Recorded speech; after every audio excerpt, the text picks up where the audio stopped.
Hello everyone, PCS Prabodh group में आप सभी का स्वागत है। 67th मेंस सर पर है और सोशियोलॉजी विषय के लिए बहुत सारे कमेंट्स आ रहे थे।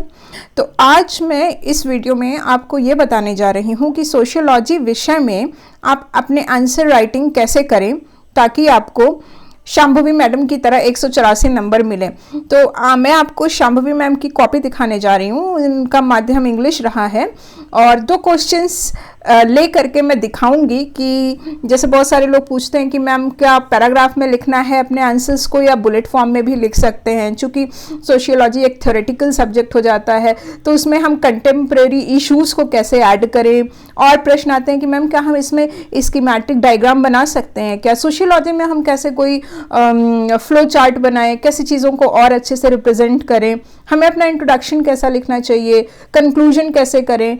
तो इस तरह के सारे सवालों के जवाब मैं अभी आपको क्लियर कर दूंगी मैम की कॉपी दिखा करके। साथ में ही आपका ये भी डाउट क्लियर हो जाएगा कि लोग ये बोलते हैं कि नहीं हमें तो 6-7 पन्ने भरने ही भरने हैं कैसे भी करके ऑप्शनल में अपने हर एक क्वेश्चन को एड्रेस करने के लिए, लेकिन दिस इज़ नॉट ट्रू।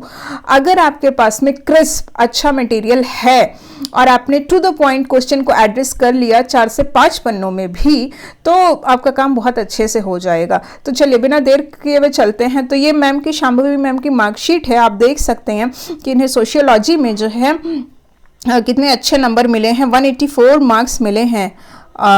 तो आज मैं दिखाने जा रही हूँ कि इन्होंने कैसे क्वेश्चंस को एड्रेस किया और इनकी आंसर राइटिंग स्किल कैसी है।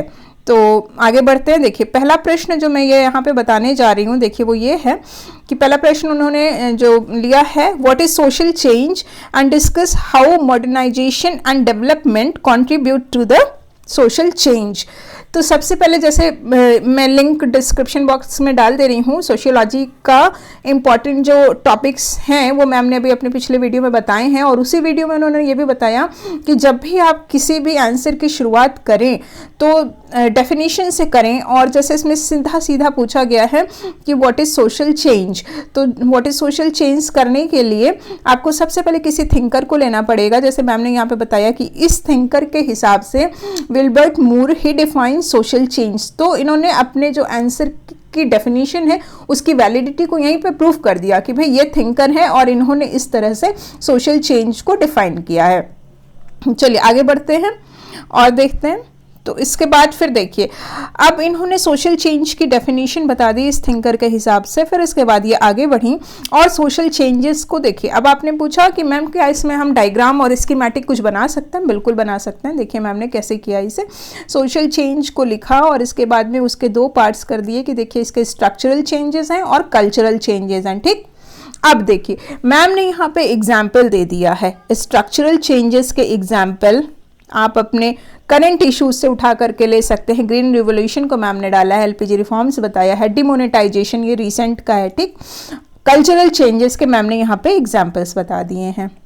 तो एक तो ये तरीका हो गया कि आपने थिंकर लिया, उसके हिसाब से डेफिनेशन दी, अपने पॉइंट को वैलिडेट किया और इस तरह से डायग्राम बना करके एग्जाम्पल के साथ में चीज़ों को अच्छे से रिप्रेजेंट भी कर लिया। आगे चलिए फिर देखिए इसके बाद में मैम ने क्या किया है कि डिफरेंट जो सोशियोलॉजिस्ट हैं वो इस बात को कैसे रखते हैं, क्या क्या थ्योरीज हैं उनकी। देखिए फिर से उन्होंने मैम ने इसको पैराग्राफ में बिल्कुल नहीं लिखा है ताकि एग्जामिनर जो हो उसे अच्छे से दिख जाए कि यहाँ पे क्या बात कही जा रही है। तो मैम ने यहाँ पे सीधे जो सोशियोलॉजिस्ट की थ्योरीज हैं उनके हिसाब से बताते हुए बहुत ही अच्छे से स्कीमेटिक डायग्राम में अपनी बातों को रिप्रेजेंट कर दिया है। तो ये आप देख लीजिए कि किस तरह से उन्होंने थ्योरीज को भी मतलब सिंपली वर्ड्स में ना लिख करके, पैराग्राफ में ना लिख करके उन्होंने इस तरीके से प्रेजेंट कर दिया है ताकि एग्जामिनर को चीज़ें तुरंत ही नोटिस हो जाएं और उसे पता चल जाए कि हाँ बच्चे को ये सारी बातें आती हैं। आगे बढ़िए, अब इन्होंने क्या किया है कि सोशल चेंजेस के बारे में बात हो रही है तो उन्होंने फिर से एक स्कीमेटिक डायग्राम बनाया है और वेरियस जो फील्ड ऑफ सोसाइटी है उसमें दिखाया है कि कैसे कैसे सोशल चेंजेस हुए हैं। तो देखिए उन्होंने यहाँ पे लिया है एनवायरमेंटल का, सबके एग्जाम्पल देते हुए, पॉलिटिकल का, कल्चरल का। देखिए इकोनॉमिकल में इन्होंने क्या दिया है, इकोनॉमिकल में इन्होंने जीएसटी लॉ को ऐड किया है। ये आपका कंटेम्प्रेरी इशू से एग्जाम्पल उठा लिया है इन्होंने, जो कि अभी समसामयिक घटनाक्रम हो रहा है, वहां से आप एग्जाम्पल लेकर के चीज़ों को कोरिलेट कर दीजिए। और देखिए कितना बढ़िया एग्जाम्पल मैम ने यहाँ पे बताया है कि एजुकेशन का है, तो इन्होंने सीधे सीधे मेंशन कर दिया न्यू एजुकेशन पॉलिसी 2020। तो इस तरह की चीज़ों को अगर आप अपने आंसर में ऐड करेंगे तो वो आपको वैल्यू एडेड कुछ ना कुछ एक्स्ट्रा मार्क्स जरूर फिचअप कराएगा। आगे चलते हैं।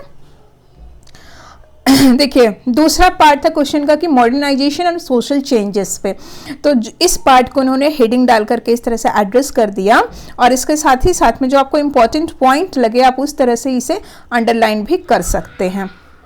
इसके बाद देखिए अब आप आगे चलिए, इन्होंने क्या बताया है कि जो इनके हिसाब से, देखिए फिर इन्होंने यहाँ पे क्या डाला है, यहाँ पे इन्होंने एक थिंकर का नाम डाल दिया है, ठीक है। उस थिंकर के हिसाब से इसके 3 कैरेक्टरिस्टिक्स होती हैं, और यहाँ पे उन्होंने जैसे सर्विलांस है और इंडस्ट्रियलाइजेशन है, कैपिटलिज्म है, इसके 3 कैरेक्टरिस्टिक्स उन्होंने एक फिगर बना करके दिखा दिया है। आप ध्यान देंगे अपने इस उत्तर में उन्होंने डिफरेंट टाइप के फिगर बनाए हैं, ऐसा नहीं है कि आप एक ही तरह के डायग्राम को रिपीट करते रहिए। चलिए फिर देखिए उन्होंने फिर जैसे अपने पॉइंट्स को हाईलाइट करने के लिए इस तरह का यूज़ किया है कि आपने एक हेडिंग बनाई और उसके अंदर में जैसे फैमिली और उसके अंदर में अपनी बातों को रख दिया है। आगे चलते हैं और देखते हैं। फिर इसके बाद में इन्होंने इसी तरह से हेडिंग डाल करके चीज़ों को ये मैम लिखती गई हैं। और अगेन उदाहरण देखिए, इन्होंने फिर से सेम सेक्स मैरिज, यहाँ पे इन्होंने आर्टिकल का भी उल्लेख किया है और ये सारी चीज़ें इन्होंने कॉन्सिक्वेंसेस ऑफ मॉडर्नाइजेशन बताई हैं, उदाहरण के साथ में, एग्जाम्पल के साथ में अपनी बातों को इन्होंने वैलिडेट कराया है। आगे चलिए, कास्ट सिस्टम के बारे में इन्होंने बात करी है, ठीक है। तो इस तरह से चीज़ों को उन्होंने लिखते हुए हर चीज़ को लिखा है हेडिंग डाल करके, नंबर पॉइंट वाइज डाल करके, और उदाहरण भी उन्होंने दिखाया है। फिर इसके बाद में यहाँ पे ये दिखा रही हैं, देखिए तो इल इफेक्ट्स ऑफ मॉडर्नाइजेशन, इसकी भी इन्होंने चर्चा की है कि उसके क्या क्या दुष्प्रभाव रहे हैं। फिर थोड़ा सा उन्होंने चर्चा कर दिया है, ज़्यादा नहीं बताया। फिर डेवलपमेंट एंड सोशल चेंज के बारे में पूछा जा रहा है। अब इसके बाद में फिर उन्होंने इस पार्ट को टैकल किया है, और इस पार्ट को भी टैकल करते हुए इन्होंने हर जगह अपनी बातों को जो रखा है वो हाईलाइट करते हुए और थिंकर का नाम लिखते हुए इनके हिसाब से सेड दैट दिस। तो आप देख रहे हैं कि कोई भी चीज़ें जो उन्होंने डिफाइन की हैं या लिखी हैं उसको उन्होंने थिंकर से वैलिडेट करा दिया है। अब देखिए यहाँ पे इन्होंने एक बहुत ही अच्छा सा स्कीमेटिक डायग्राम इन्होंने बना दिया है कि ये इस थिंकर की थ्योरी है, ठीक है, और उसको इन्होंने बहुत ही अच्छे तरीके से यहाँ पे ये डायग्राम में दिखा करके समझा दिया है। तो अब आप देख लो कि यदि इस तरह की चीज़ों को आप लिखेंगे तो आपको एग्जामिनर कैसे नहीं नंबर देगा। और अब इसके बाद में इन्होंने इसको क्रिटिसाइज कर दिया है। क्रिटिसाइज करने में भी देखिए अगेन एक थिंकर अमर्त्य सेन जी का नाम दिया है इन्होंने एक और थिंकर का नाम यहाँ पे ऐड किया है। तो इस तरह से जब आप डिफरेंट पर्सपेक्टिव में लिखेंगे आंसर को तो ये आपका एक होलिस्टिक व्यू लेकर के दिखाएगा। चीज़ों को हाईलाइट मैम करती गई हैं, फिर ये आंसर यहीं पे समाप्त हो जाता है। देखिए इन्होंने कंक्लूजन में क्रिटिसिज्म में इस तरह से अपनी बातों को रखा है। आप उत्तर का समापन कैसे करेंगे, तो उत्तर के समापन करने के लिए पूरी बातों को आपने रखा और अंत में 2-3 थिंकर के हिसाब से जो उस क्वेश्चन पे सुटेबल हो वो चीज़ें करते हुए यदि आपको कोई कंटेम्प्रेरी इशू का एग्जाम्पल मिलता है तो आप वो ऐड कर देंगे। चलिए मैं आपको दूसरा प्रश्न एक और दिखा देती हूँ ताकि आपको और अच्छे से समझ में आ जाए। इनका दूसरा प्रश्न इन्होंने टैकल किया है कि how family is the corner stone of society with different perspective, also give insight of family in industrial and pre industrial society. तो आपको बताना है कि फैमिली जो है वो कैसे कॉर्नर स्टोन है, उसके क्या डिफरेंट पर्सपेक्टिव हैं, और इंडस्ट्रियल और प्री इंडस्ट्रियल सोसाइटी के बारे में चर्चा करनी है जो फैमिली का कॉन्सेप्ट है। अगेन देखिए मैम ने क्या किया है, सबसे पहले मैम ने एक थिंकर का नाम लिया जॉर्ज मंडोक और उनके हिसाब से बताया कि यह फैमिली क्या है, what is the definition of family. तो इन थिंकर की फैमिली की डेफिनेशन मैम ने यहाँ पे लिखी है। अब आगे चलिए और देखिए, इसके बाद फिर मैम ने इसके वेरियस जो हैं बताया है कि वेरियस फॉर्म्स क्या हैं, ठीक है। तो वेरियस फॉर्म्स जो भी है इन्होंने यहाँ पे एक स्कीमेटिक डायग्राम से इन्होंने यहाँ पे दिखा दिया है, इस तरह से पिक्चर बना करके। अब आगे देखिए, तो आप देख रहे हैं ना कि प्रेजेंटेशन करने का तरीका क्या है। हो सकता है आप भी वही बात लिखो, लेकिन रिप्रेजेंट कैसे कर रहे हो। फिर इसके बाद में वेरियस पर्सपेक्टिव इन्होंने मैम ने डिस्कस किए हैं। तो वेरियस पर्सपेक्टिव की एक हेडिंग डाल दी और इसके अंतर्गत जो इनके पॉइंट्स हैं वो उन्होंने ऐसे ही पॉइंट वाइज फॉर्म में मैम ने लिखा है सारी चीज़ों को, और बॉक्स बना करके हाईलाइट भी कर दिया है। और सोशियोलॉजिस्ट जो भी हैं डिफरेंट, उनका भी नाम यहाँ पे मेंशन करके अपनी बातों को रखा है।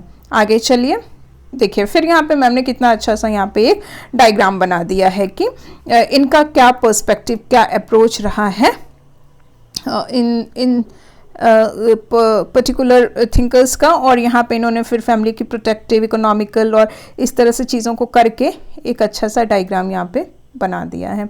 आप आगे चलिए, फिर इन्होंने देखिए फिर एक थिंकर का फिर इनका व्यू बताया है। और इस तरह से इन्होंने कितने सारे थिंकर्स के यहाँ पे पर्सपेक्टिव उस पर्टिकुलर पॉइंट पे दिखाए हैं, आप देखिए। इसके बाद इन सारी चीज़ों को उन्होंने सारे जो है अप्रोचेस दिखाए हैं कि किस तरह से फेमिनिस्ट व्यू क्या है और एडमंड लीच का क्या व्यू है। तो इस तरह से उन्होंने सारी चीज़ों को थिंकर्स के साथ में ऐड करते हुए इन्होंने अपनी बातों को रखा है। इसके बाद में फिर उन्होंने सेकंड पार्ट पे आ गए कि जो फैमिली है प्री इंडस्ट्रियल और इंडस्ट्रियल सोसाइटी का एक आपको इंसाइट देना है। तो मैम ने यहाँ भी चीज़ों को एक तरह से जैसे पॉइंट वाइज फॉर्म में ही लिखा हुआ है। आप देखें इस आंसर से कि जहाँ पे ज़रूरत है उन्होंने छोटे छोटे पैराग्राफ रखे हैं, लेकिन ज़्यादातर चीज़ों को कहने के लिए मैम ने पॉइंट्स लिया है। तो it depends on your comfortable, मैंने कैसे आप उसको कितने फ्लो के साथ में आंसर को लेते हुए आप लिख सकते हो, इट डिपेंड्स ऑन यू। लेकिन मैम की ये राइटिंग स्टाइल है, इन्होंने इस तरीके से लिखा हुआ है। देखिए इन्होंने ऐसा बॉक्स बना करके डिफरेंट पॉइंट्स को हाईलाइट करते हुए अपनी बातों को रखा है। इसके बाद में देखिए फिर अगेन इन्होंने हर जगह एग्जाम्पल भी दिए हैं कि जो भी पॉइंट्स वो बता रही हैं, sati, child marriage, these are practice. तो जब भी आपको मौका मिले आप उदाहरण दें। और फिर इन्होंने इंडस्ट्रियल सोसाइटी के अगेन फिर इन्होंने हेडिंग बना करके और पॉइंट बना करके अपनी बातों को रखा है। इसके बाद में यहाँ पे फिर इन्होंने अपनी सारी बातों को समराइज करते हुए अंत में चीज़ों को एक होलिस्टिक व्यू में फिर इन्होंने एंड कर दिया है, चीज़ों को समेट दिया है। तो मुझे आशा है कि आपको इस जो कॉपी से सीखने को ज़रूर मिला होगा कि अपने आंसर राइटिंग को हम कैसे बदलाव लाएं, किस तरीके से और किन चीज़ों को जोड़ें ताकि आपको सोशियोलॉजी में बहुत अच्छे मार्क्स मिलें। और यदि आपकी कोई क्वेरीज हो तो आप पीसीएस प्रबोध टेलीग्राम ग्रुप पे जुड़ करके मैम से अपने डाउट सोशियोलॉजी में पूछ सकते हैं। और all the very best for 67th mains, keep preparing.